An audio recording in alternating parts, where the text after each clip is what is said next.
You know, we've sent people to the moon, we've got robots crawling all over Mars, but some of the biggest mysteries in the universe, they aren't out there in space. They're right here, literally, under our feet.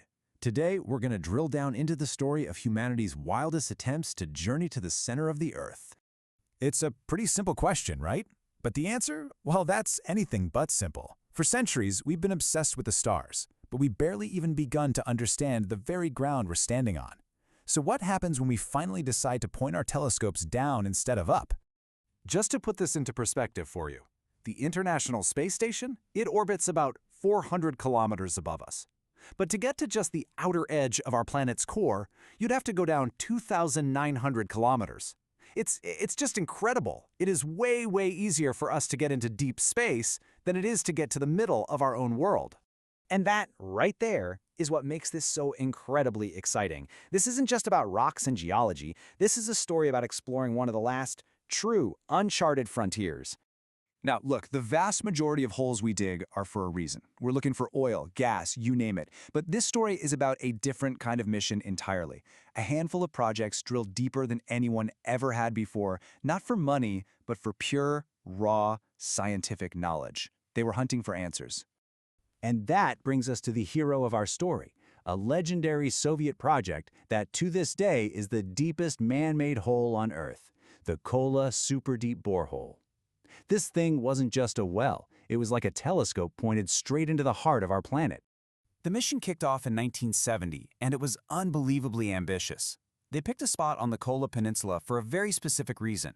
Some of the planet's oldest rocks, about 3 billion years old, are just sitting right there on the surface. The idea was, if they could drill into that, they could get a glimpse of what the Earth was like in its infancy. The engineering challenges were just staggering. Just the drill string, the pipe itself, weighed 200 tons. And get this, it had to be made from special lightweight alloys because a regular steel pipe would have literally collapsed under its own weight long before it got anywhere near the target depth. But hey, this was never going to be easy, right? When you're pushing the limits of engineering like this, you're going to face problems nobody has ever even thought of before. And it became this brutal, decades-long battle against the planet itself. Just look at this timeline. It shows you the sheer persistence it took. I mean, they were making great progress for years. And then, 1984, disaster. The drill string snapped and 5 kilometers of pipe, plus the priceless drill head, were lost forever down that hole. 5 years of work, just gone. They had to back up and start drilling a new branch, but they never gave up. They finally hit that record-breaking depth in 1990. So yeah, the Kola borehole isn't one straight hole going down. It's this complex web of different branches, kind of like a bizarre root system burrowing into the planet. Every time they'd lose equipment or hit a dead end, they'd just back up a bit and drill a new path around the problem. It's an incredible testament to their ability to improvise. So, after all that struggle, all that work, was it worth it? Oh, absolutely. What they found down there didn't just add to our knowledge, it completely rewrote our understanding of the Earth's crust. Okay, so before they started, the scientists used seismic waves, basically sound waves, to predict what they were going to find, and all the data pointed to the same thing. At about 7 kilometers down, they were expecting to hit a really dense, durable layer of rock called basalt. But the Earth had a surprise waiting for them. There was no basalt. None. Instead, they found rock that was porous and fractured and completely saturated with water. This was a bombshell. Everything they thought they knew, based on all that remote data, was just wrong. This single discovery basically sent geologists back to the drawing board and challenged decades of textbook science. And the shocks just kept on coming. The scientists had predicted the heat would increase, sure, but at a steady, manageable rate. Nope. By the time they hit 12 kilometers, the temperature was a blistering 220 degrees Celsius, way, way hotter than any of their models had predicted. In fact, this intense heat was one of the big reasons they eventually had to stop drilling. But wait, there's more. They found 14 different types of fossilized microorganisms in rock that was over 2.8 billion years old, in a place where everyone assumed life was impossible. They found massive deposits of methane gas, and, you're not going to believe this, at 9.5 kilometers down, they found a layer with a surprisingly high concentration of gold. I mean, you could mine it, but what a find. Now, a project this massive and mysterious was bound to create some wild stories. But it also had real-life rivals, with other super deep wells chasing their own crazy goals and digging up their own bizarre secrets.